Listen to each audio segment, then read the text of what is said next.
you for joining today. Of course, I expected a very low turnout because it's the holiday season and we're not getting a whole lot of participation in trainings and stuff. That's just very typical of this industry in the holidays. So with that being said, the caveat of coming to training is an extra applaud for all you guys that are on the Zoom and an extra applaud for, of course, people in the room here, because only 3% of Americans actually go out and pursue any kind of higher education in their business of trying to increase their professionalism, their knowledge, their skills. And just being here, participating in today's class, makes you officially part of that 3%. So today we're talking about sphere of influence, how to run your business by referral. Like I was saying in the kind of promotional videos, we actually can account for 89% of transactions or so come from sphere of influence. So there's people out there that are doing nothing but taking care of folks, taking care of the people who know, like, and trust them, and actually making an entire business out of nothing but that. And this is my bread and butter. Being 16, 17 years in the business, I've put heavy focus into treating the people in the past clients and all those folks really good, and making sure I'm part of their real estate portfolio and their journey and knowing who they are and building rapport with them. That's kind of what I like to do as far as the concentration of real estate and the foundation for what this whole business is about. And of course, there's tons of different things out there that really help us understand how to get business out of real estate. And this is just one pillar that I really hope people focus on. So let's jump in. How many people do you know? For sphere of influence, it's not necessarily, I know 1,000 people on Facebook, I know 2,000 people. It's really people that know, like, and trust you. You don't want to get so wrapped up in saying, okay, I know 500 people, I need to make a marketing plan, trying to market to all 500 people I know, because let's face it, the budget just doesn't exist for a lot of us to sit around and give holiday baskets and holiday cards and invite everyone to an annual client appreciation party. Some of us just don't have the budget to accommodate for that many people. So really focus on how many people do I know, and out of the people I know, what can I account for from my sphere of influence? This is a good little chart. That's a rule of thumb. So I put in a quick, easy example to understand. Just if we have 100 people, you can count on potential number of sales. That's people from that sphere coming forward and saying, I'm ready to buy or sell a house. Can you help me out? Or in fact, a referral from those people saying, here, I've got a friend, I've got a coworker, I've got a family member, can you help them out? Out of that, you got to think about your own conversion rate. If you're just newer to the business, of course, your conversion rate, maybe 2 out of those 10 people you'll actually lock down and close on once you get their contact information. And sometimes it's going to be a little bit higher. So I put 7 in there, about a 70% average, because sometimes you get a referral and then it turns out that person's not actually ready to buy and sell. Or sometimes you run their credit and find out we got a 400 FICO, it's going to take 2 or 3 years to fix this.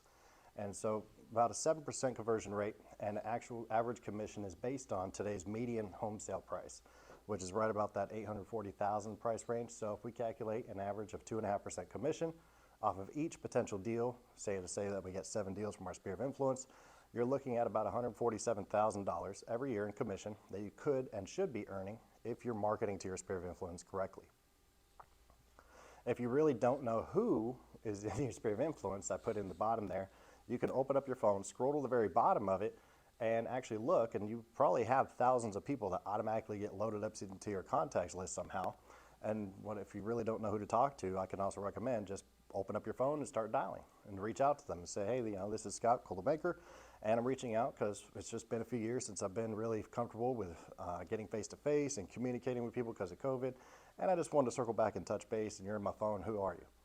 So, if you really don't know, I put a memory jogger together here, so all you guys on Zoom can see this pretty clear, I hope, on your screens, but it's just about 100 questions, just saying, who delivers your mail? Who's your spouse's best friend? Who do you buy your office supplies from? Who's your butcher at the hardware store? Who's the fraternal organizations and stuff from college? Who do you know? Who's your jeweler? Who's your insurance agent? Because let's face it, everybody out there is a potential client. Everybody needs to own a home. Basically, if they're not homeowners, and then they probably want to be. If they are homeowners, then there may be a chance that they're not living in their dream home, and you need to reach out and talk to them and say, well, what can I do? How can I help you achieve your goal and get into real estate and get into the home that you actually want? So hopefully you look at that list there. If you're not taking a snapshot of it, maybe just kind of review it later or over the holidays when you have time. Just sit down and look at all these questions and think about, who do I actually know? Who can I add to my sphere of influence?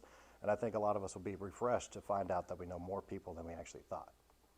So talking to your sphere of influence doesn't require a ton of all day, every day commission breath of just saying, please buy and sell your house through me. Please, do you know anybody to buy and sell your house through me? You know, that's not really the concept we're going for. It's more focused on nurturing your sphere of influence and building rapport. And you can see in that top sentence I put in, realistically, if you can talk to your sphere of influence once a month in some way, shape, or form, you're going to be in good shape to be able to keep in front of them and keep consistent enough communication to talk to them and say, okay, it's time to sell my house. So-and-so's been talking to me. Let me go ahead and reach out to them and let's have a communication.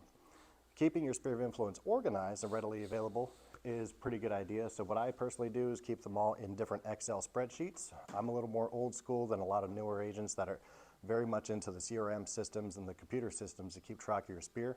I like to use the Excel sheets because it's also easily transferable when you're loading up people that you want to put into mass mailing systems, when you're loading up people into your Avery labels to print out labels to mail stuff to them, when you're loading them up into those CRMs or into your automatic email systems. It's a lot easier to take your sphere from an Excel spreadsheet that includes the name, address, phone number, and email, and just go ahead and get them loaded up.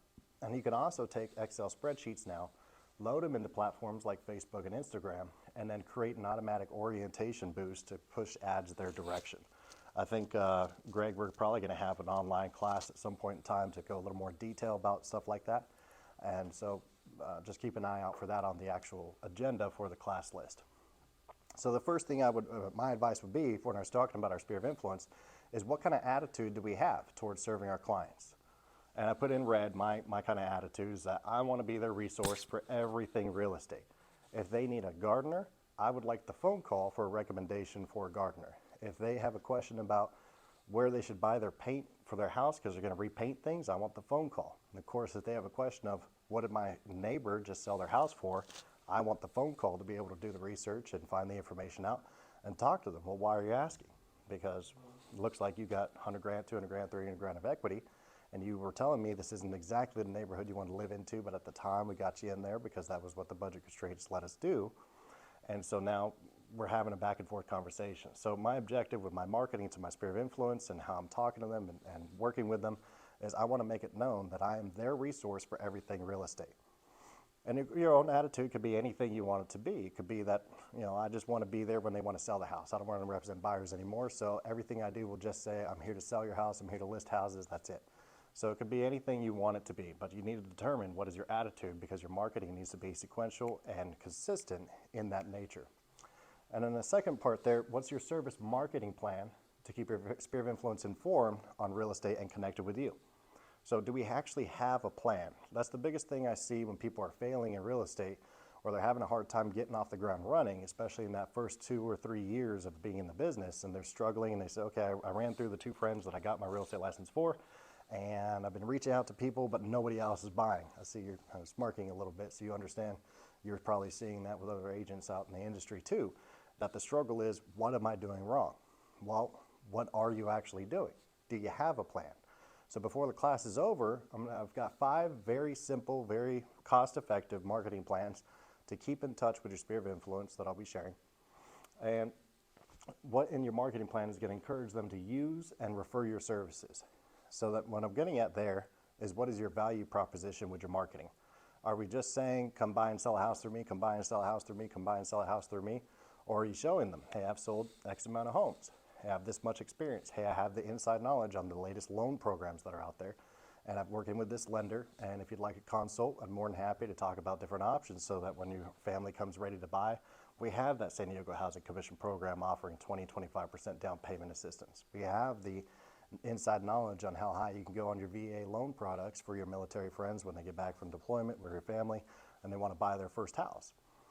So keeping in mind the 3 things that have shown us with market research that everyone wants to know is, what is my home worth? How much are homes in my neighborhood selling for? And is the market going to crash? Those seem to be the 3 consistent, most popular questions that people are, in the real estate industry are getting from their sphere of influence. Of course, everyone wants to know what their home is worth because we're all playing the real estate investment game. We want to know how much we've gone up in value, what options we have if we were to sell our property and then move over to another one. What does that scenario look like? And then number 2, how much are homes in my neighborhood selling for? There's more often than not going to be the question when they actually get somebody that they know on the street or somebody that they don't like on the street selling their house. and they want to know what it went under contract for. That's a pretty common one, saying, oh, my neighbor just sold their house and, you know, it's nothing compared to mine. I did upgrades, I put ceiling fans in. That makes mine worth an extra 50 grand above what they sold for, right? And then we got to walk them through. Well, let's look at a comparative market analysis. Let's look at what's selling, what's not selling. Let's look at what the interest rates are at. Let's look at how this is going to be seen from a buyer's perspective and talk about your home value. And then is the market going to crash? Everybody seems to have their fingers crossed that the market's going to crash like back in 2008 and they're going to be able to afford houses again